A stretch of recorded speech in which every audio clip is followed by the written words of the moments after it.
He was eager to go, and so began down the tunnel as soon as he had permission.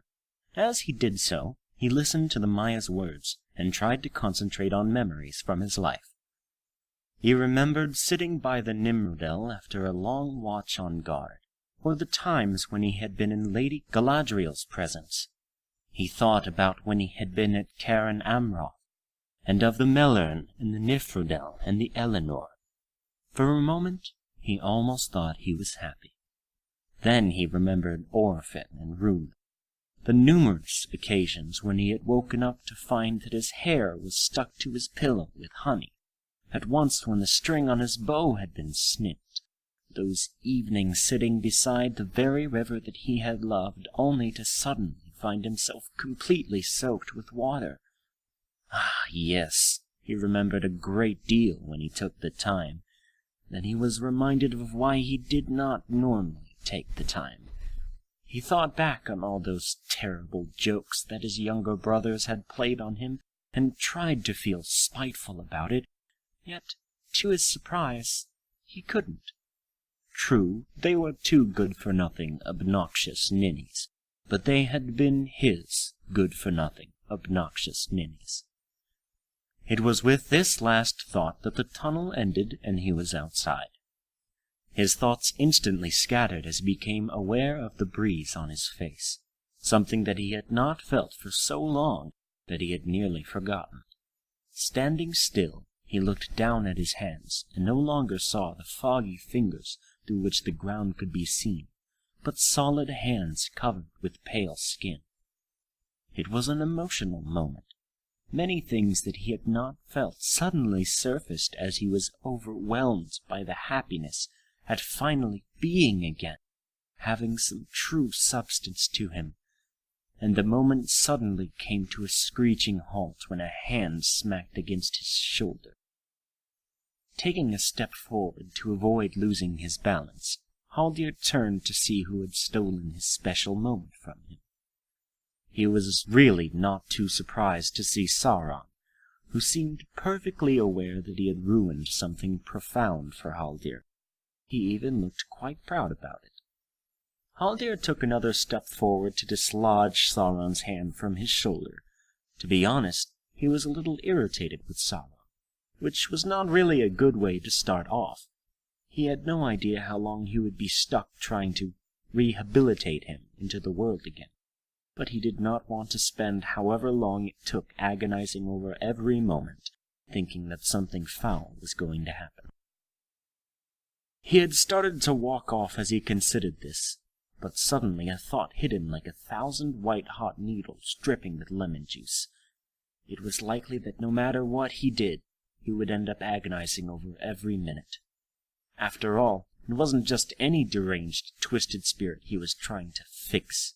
It was Sauron, the guy who had helped torture elves to make orcs, who had pinned up Celebrimbor to a warpike and used his body as a banner, who had made Gil-galad spontaneously combust, who had fed elves to wolves alive. Suddenly, it did not seem nearly as safe to have Sauron out there with the body as it had earlier. After all, those people had all been Haldir's kindred. I'm not really that biased to elves. You forget that I destroyed practically an entire race of humans, Sauron put in. Haldir rolled his eyes back and then closed them. Will you please stop listening to what I am thinking? He asked through clenched teeth. What? Does it bother you? Sauron asked as he began down the path that was before them. Yes, it bothers me. Well, in that case, he began, turning around momentarily and smiling. No, I won't stop.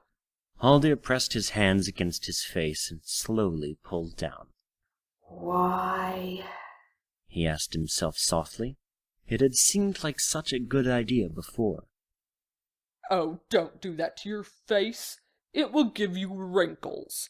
And I know that would just be a terrible thing for any of you elves to have to go through. Sighing, Haldir dropped his hands from his face. He had a point.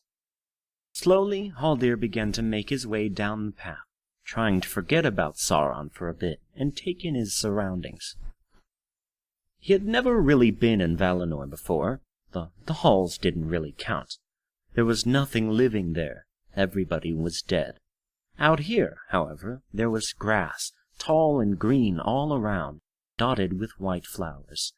There were birds flying overhead and trees off in the distance. Taking a deep breath of the night air, Haldir relaxed. Finally, he looked up at the sky, at the innumerable stars that pierced the blue. All the elves loved the stars, and Haldir was no exception. They were able to boost his spirit. He didn't realize that he was going through the classic little elven poems and such that were made to Varda until he noticed Sauron mimicking the words with his face screwed up. Haldir stopped thinking the poems immediately and cocked an eyebrow. "What are you doing?"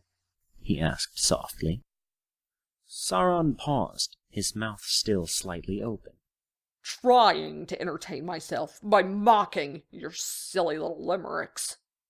"That's rather pathetic. Can't you think of something better to do with your time?"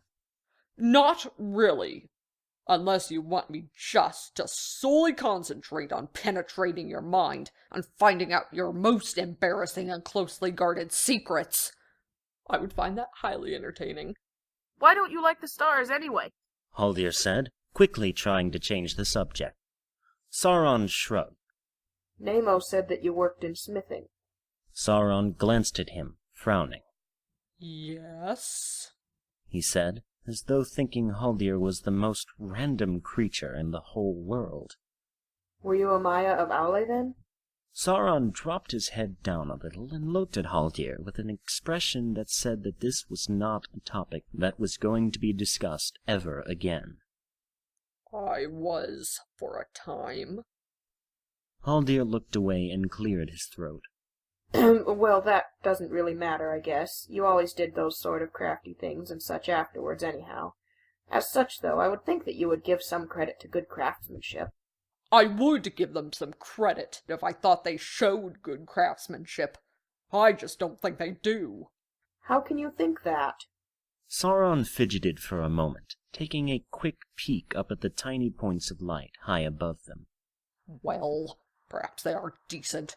But since they were partly made as a symbol of the downfall of my former master and myself, I have a bit of a hard time admiring them. Haldir did not really understand. It made him feel incredibly slow. Sauron sighed.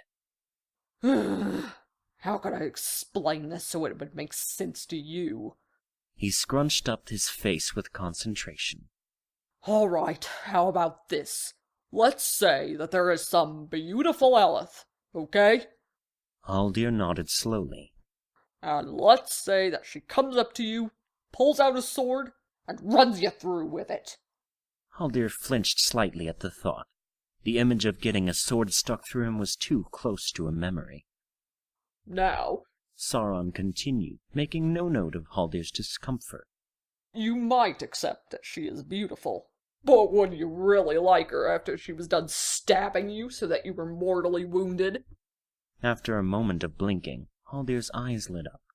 "Ah, I get it now. He paused. But still, the stars aren't the ones that were going to run you through." Come on! Really? Sauron said with exasperation. They're just lights! "Just lights." Haldir sighed incredulously. Well, the moon and the sun are like stars, but you elves don't care for them at all. "That's because the elves awoke in the light of the stars, not the sun and moon. And the sun was a sign for the coming of men and all that rubbish." Sauron sniffed indignantly.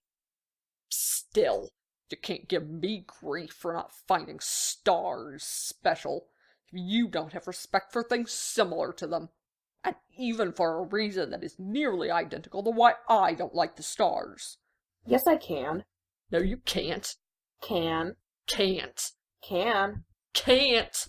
"Okay, you truly are pathetic. Just stop." Sauron looked disappointed. You give up too easily. I could have gone on doing that for hours. Haldir glanced at Sauron and shook his head, his brows furrowed. And to think you were the Dark Lord of Middle-earth. Sauron smirked. In the flesh. That's a step up for you, Hold on now. Just because my symbol is a fiery eye doesn't mean that is the form I took. That would not be very practical, would it? Haldir looked at Sauron again. And I'm sure practicality is always of special importance to you. There's never been any drama to the things you do, he responded sarcastically. Sauron scowled a bit. What would you know about it? More than I'm sure I would care to know in any case. Sauron was now quiet, and made no further comment about stars or anything of the like. They continued down the path, Haldir pleased with the silence as he looked for who they were supposed to meet.